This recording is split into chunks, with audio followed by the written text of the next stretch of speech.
Alhamdulillah, asyhadu an la ilaha illallah wahdahu la syarikalah wa asyhadu anna Muhammadan abduhu wa rasuluh, amma ba'du.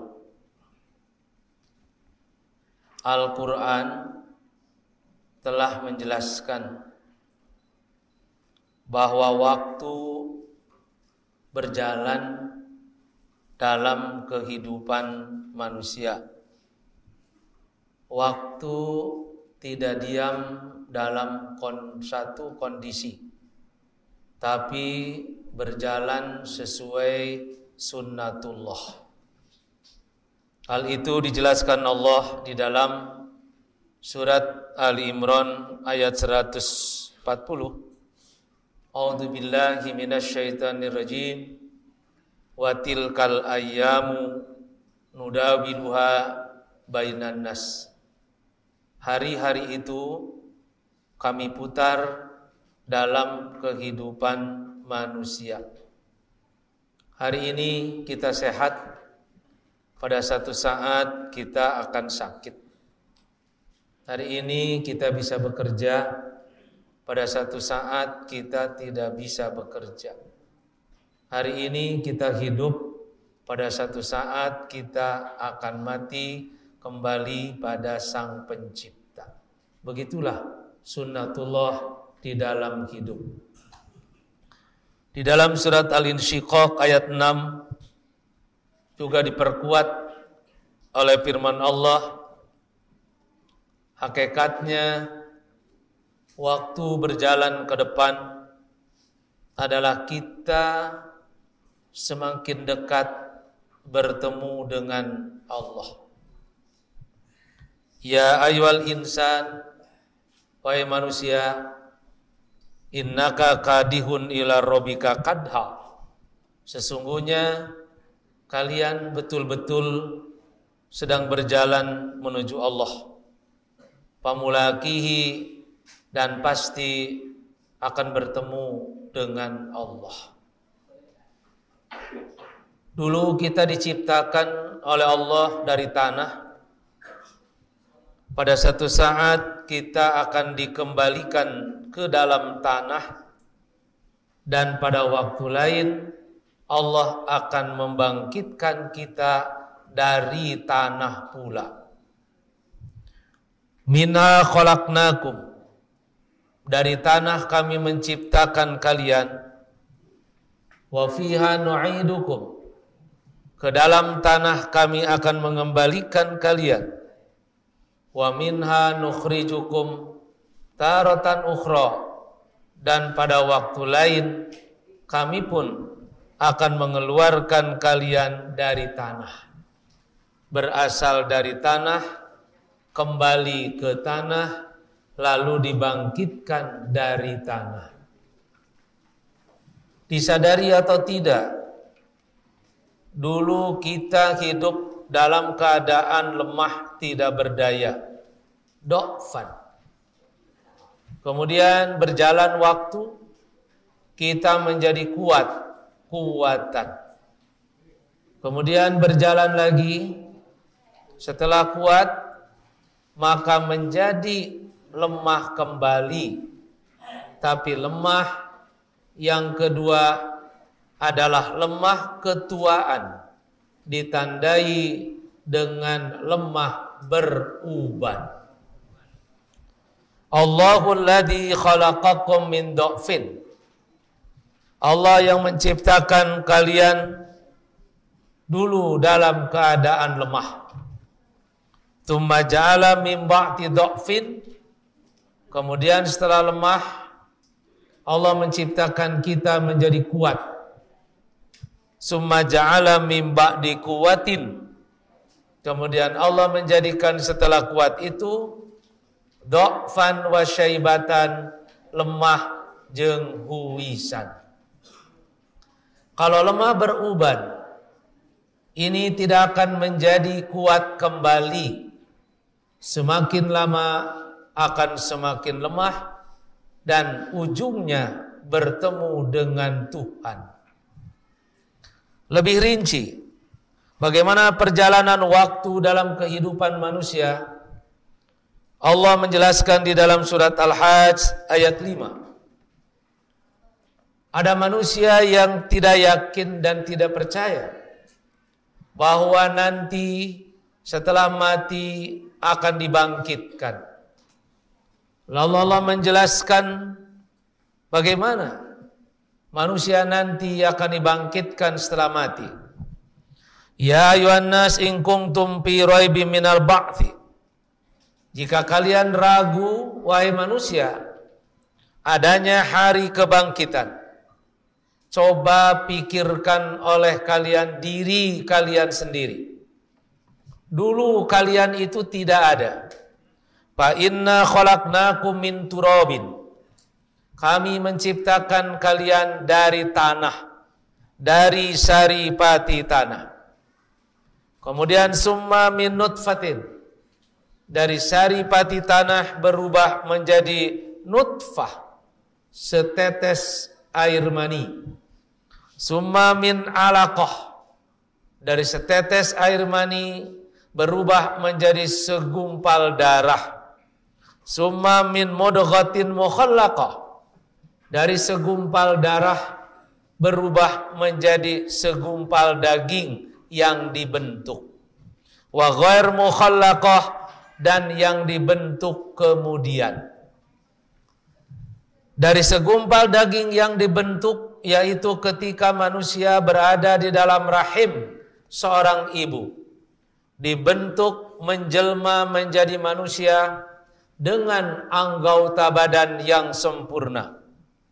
Tapi pembentukan manusia setelah lahir masih tetap berjalan, belum berhenti. Karenanya wa ghair mukhallaqah, manusia dibentuk kemudian. Ketika lahir, semua anggota badannya sempurna, tapi tidak jelas rambutnya bagaimana, kulitnya rupanya seperti apa, wajahnya seperti siapa. Allah membentuk setelah lahir dengan sempurna, sehingga jelaslah rambutnya, wajahnya, dan rupanya. Rupa itu dibentuk setelah manusia lahir. Karena itu manusia setelah lahir ada yang seperti ibunya, ada yang seperti bapaknya, bahkan ada yang seperti tetangganya. Nah, ini adalah pembentukan berikutnya. Selesaikah pembentukan manusia sampai di sana? Belum. Terus berkembang. Sampai kapan Allah menciptakan manusia dalam pembentukan selanjutnya? Sampai mati. Setelah mati baru selesai penciptaan Allah terhadap manusia dari sisi ghair mukhallaqah. Coba kita perhatikan foto kita. Bagaimana perjalanan hidup manusia di dalam pembentukan dirinya. Lihat foto kita ketika bayi. Lihat foto kita ketika kanak-kanak. Lihat foto kita ketika SD. Lihat ketika sanawiyah. Lihat ketika mu'alimin. Lihat ketika kuliah. Lihat ketika nikah. Lihat ketika geus jadi kolot jeung nini. Coba papaikeun. Kelihatan geura. Terus kieu geuning. Kuring teh baheula sugan teh kasep. Nah, ternyata perjalanannya adalah begini sampai tua. Kelihatan itu pembentukan. Itulah yang disebut dengan ghair mukhallaqah. Pembentukan selanjutnya gitu. Wa nuqirru fil arhama nasya ila ajali musamma. Kami menyimpan dalam rahim sampai waktu yang ditentukan. Apa yang disimpan di dalam rahim itu? Nutfah. Summa nukhrijukum tifla. Kami mengeluarkan kalian setelah itu tiflan, kanak-kanak. Summa litablugu asyuddakum. Lalu setelah kanak-kanak kalian menjadi dewasa. Jiwa kanak-kanak lalu berkembang menjadi dewasa. Ketika dewasa, wa minkum may yutawaffa. Ada yang diwafatkan ketika dewasa, ketika badannya kuat dan keadaan jiwanya sedang mulai naik karena kedewasaannya. Wa minkum may yuraddu ila ardalil umur. Tapi di antara manusia ada juga yang dihantarkan sampai ardalil umur, umur yang hina. Allah menggarisbawahi ketika manusia dihantarkan sampai dewasa, tidak semua manusia dihantarkan sampai lansia. Ada yang diwafatkan ketika muda belia. Ini memberi arti bahwa mati itu bukan karena tua. Kalau mati karena tua, malam ini tidak akan hadir yang tua. Tapi ternyata yang tua masih ada. Berarti mati bukan karena tua, tapi mati itu karena ajal. Ajal itu waktu yang sudah habis. Jadi sekalipun dia muda, kalau waktu hidupnya sudah habis, ya mati. Kalaupun dia tua, kalau waktu hidupnya belum habis, dia masih tetap hidup. Inilah berita gembira untuk yang tua. Jangan takut mati karena tua. Mati bukan karena tua. Bukan pula mati itu karena sakit. Sebab banyak orang yang sehat ngadadak mati. Tapi tidak sedikit juga orang yang sakit-sakitan temati-mati.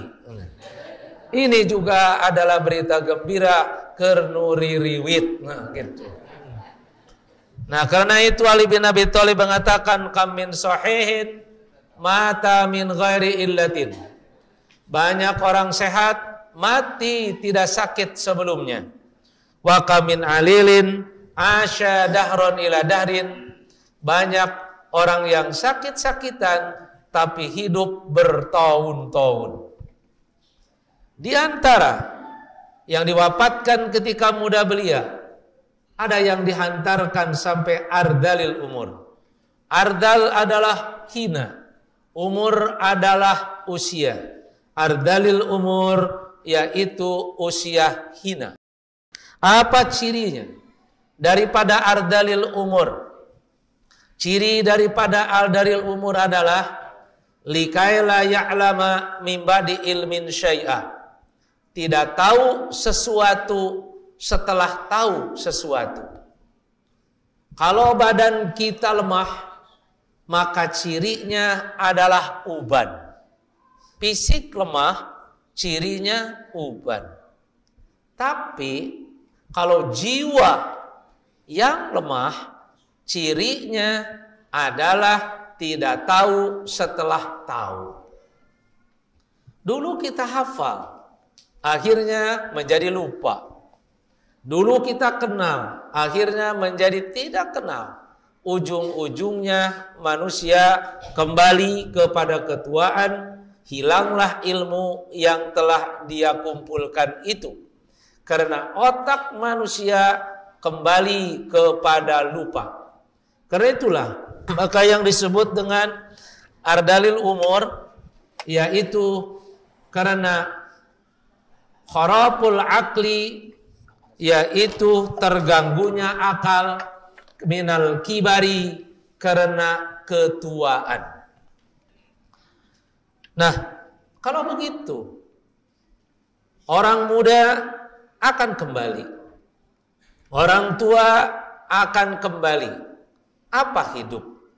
Hidup itu hakikatnya adalah menunggu mati. Ketika Rasul ditanya, apa itu hidup? Maka Rasul tidak menjawab kecuali menunggu wahyu dari Allah. Sebab kalau dijawab oleh Nabi, maka Akan bedalah jawaban itu tergantung daripada manusia itu sendiri. Kalau tukang tani ditanya, apa itu hidup?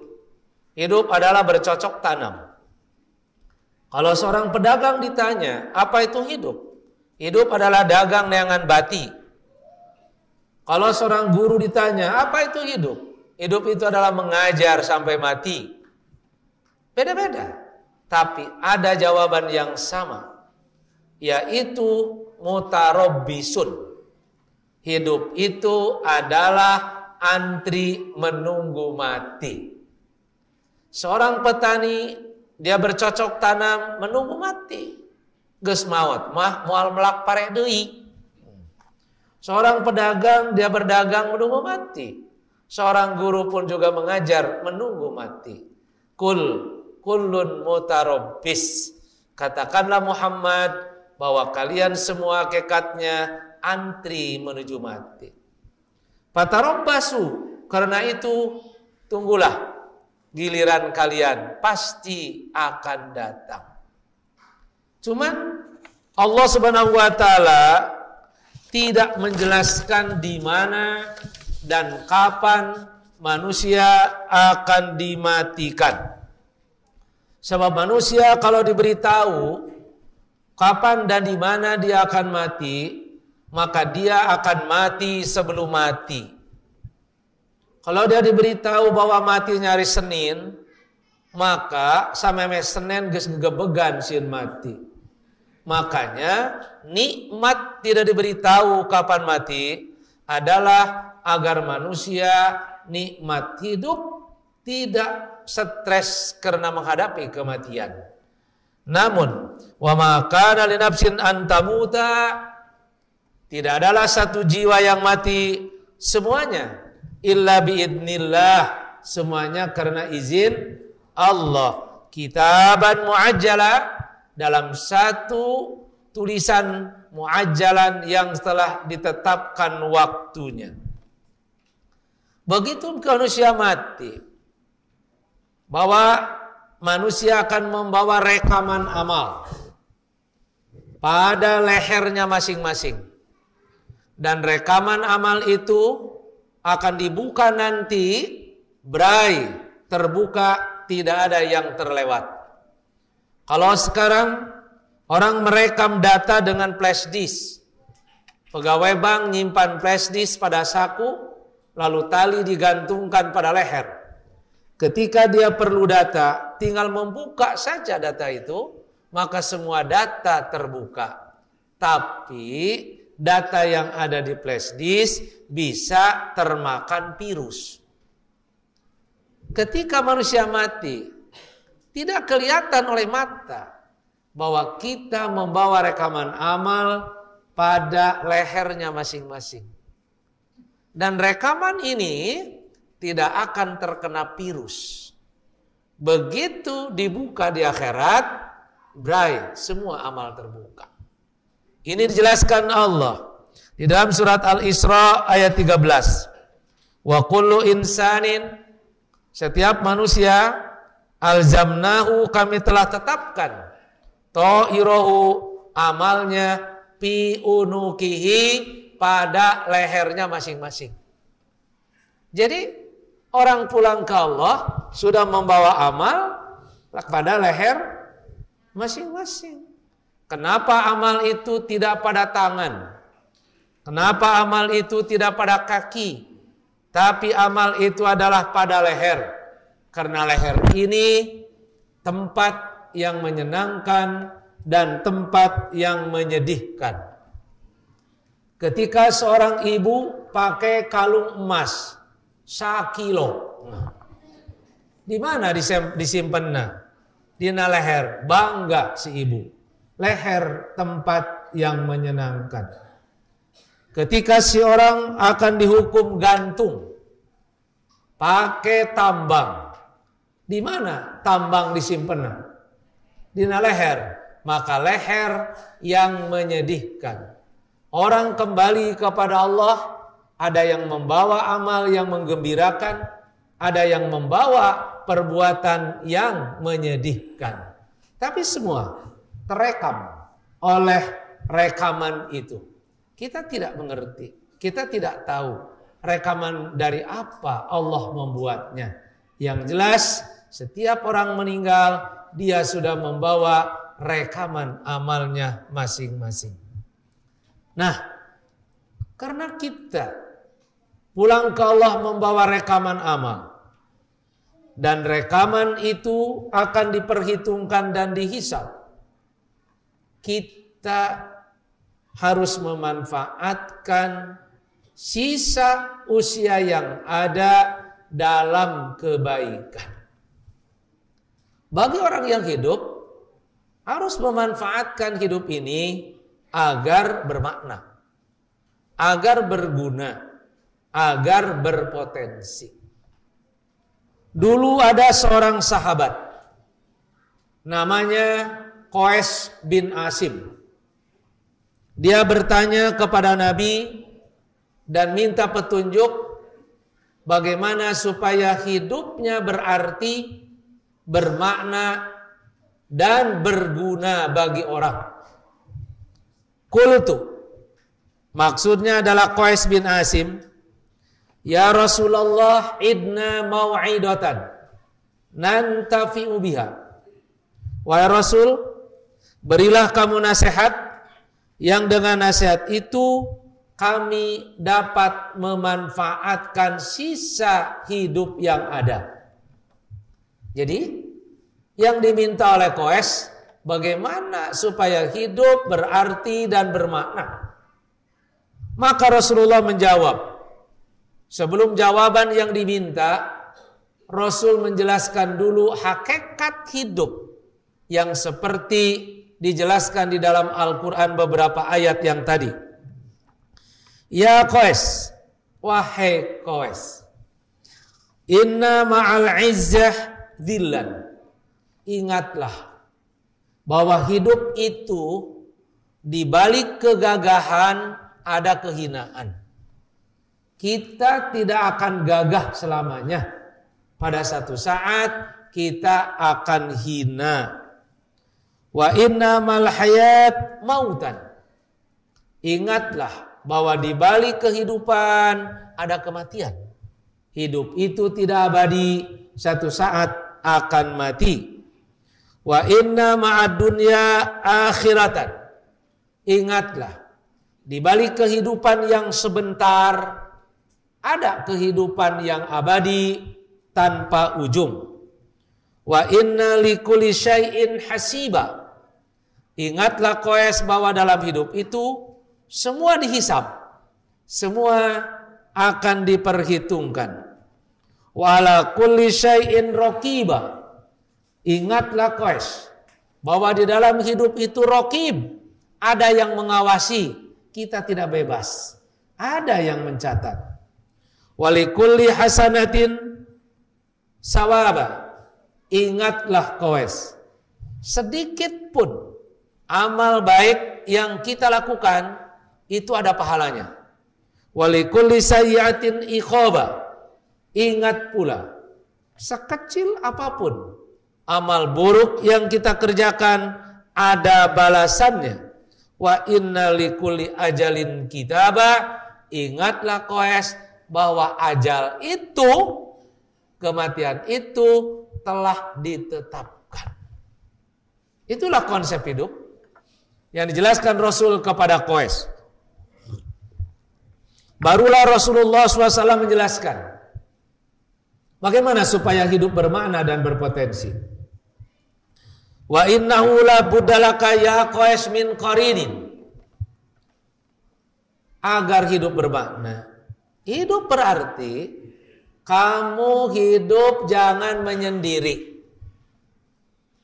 Hidup ulah nyorangan. Tapi kamu hidup harus berteman. Harus berteman. Lalu Rasul menyebutnya qarin. Teman itu di dalam bahasa Arab ada yang disebut sahabat. Sahabat adalah teman yang selalu mendampingi, Seperti judul yang diminta bersahabat dengan nama soleh. Nah, ada lagi teman dalam bahasa Arab itu sodik, teman juga. Tapi kalau sodik, teman yang dipercaya karena kejujurannya. Ada lagi teman dalam bahasa Arab adalah aziz, yaitu teman yang dimuliakan. Tapi ada juga teman dalam bahasa Arab yang disebut oleh hadis Nabi, yaitu qarin. Fa innahu la buddalaka ya qais min qarinin. Tapi jangan ingat pada jin qarin. Ini mah qarin dalam arti teman. Apa itu qarin? Qarin itu seakar dengan kata kornun. Kornun itu tanduk. Tanduk itu berhadapan. Kalau tanduk sapi ya, yang kanan dengan yang kiri kan berhadapan. Nah, jadi qarin itu ialah teman yang apabila kita berbuat baik kepada dia, dia berbuat baik pada kita. Jadi teman, kita berbuat baik pada dia, nanti dia berbuat baik pada kita, gitu. Ini adalah qarin. Nah, karenanya kita hidup jangan menyendiri. Tapi kita harus berteman dengan, gitu kan? Yang apabila kita berbuat baik kepada dia, nanti dia berbuat baik pada kita. Lalu diberi ciri oleh Nabi, qarinnya ialah yudfanu ma'aka wa huwa hayyun. Teman sehidup, semati, dikubur bersama-sama. Jadi bukan teman sehidup semati saja, tapi teman sehidup semati dikubur bebarengan gitu. Teman sehidup semati saja sudah tidak jujur orang itu. Sehidup tapi tidak mau semati. Tapi kalau qarin sehidup semati dikubur bersama. Yudfanu ma'aka wa huwa hayyun. Yang temanmu itu ketika dikubur dengan kamu, temanmu hidup tidak mati. Jadi watudfanu ma'ahu wa anta mayyitun. Sedangkan kamu ketika dikubur dengan dia, kamu mah mati. Jadi kita dikubur bersama-sama dengan teman kita. Hanya bedanya ketika kita dikubur mah kita mati, tapi teman kita mah tidak mati. Itu. Sumala yuhsyaru illa ma'aka. Ketika dikumpulkan di padang mahsyar, si teman itu mendampingi kita. Wala tub'atu illa ma'ahu.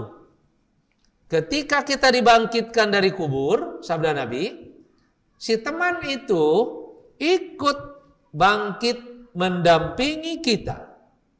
Wala tus'alu illa anhu. Ketika ada di jero kubur, ditanya oleh malaikat, maka yang menjawab bukan kamu, tapi temanmu. Hebat kan? Ketika dikubur, dia hidup. Ketika ditanya malaikat, dia yang jawab. Ketika dibangkitkan, ikut bangkit. Ketika dikumpulkan di padang mahsyar, ikut mendampingi kita. Teman yang bagaimana yang seperti itu? Ketika Qais bingung, maka Rasul menjelaskan, fala taj'alhu illa soliha. Kamu jangan menjadikan teman itu kecuali yang soleh. Berarti kita harus berteman dengan yang soleh. Apakah yang soleh itu orang? Kalau yang soleh itu orang, betapa lakunya Pak Soleh. Ternyata yang soleh itu wahuwa amaluka, yaitu amalmu. Gitu. Jadi ini dalilnya bersahabat dengan amal soleh setiap hari. Karena amal soleh itu teman yang akan dibawa ketika kita dikubur. Kita akan dikubur bersama-sama dengan amal soleh itu. Ketika ditanya malaikat, dia jawab. Ketika dia bangkit, ketika kita dibangkitkan, dia ikut bangkit. Ketika dikumpulkan di padang mahsyar, ikut mendampingi. Ini adalah teman yang disebut qarin. Kenapa? Dia selalu begitu. Karena kita ketika hidup selalu berteman dengan dia. Selalu berteman dengan amal kebajikan itu. Maka ketika kita mati, si teman itu berbuat baik kepada kita. Kita berbuat baik kepada dia, dia pun berbuat baik kepada kita. Nah, karena itu hidup yang bermakna, hidup yang berarti tidak ditentukan oleh panjangnya usia. Tidak. Tapi hidup yang bermakna itu ditentukan oleh ada tidak amal soleh dalam hidup itu.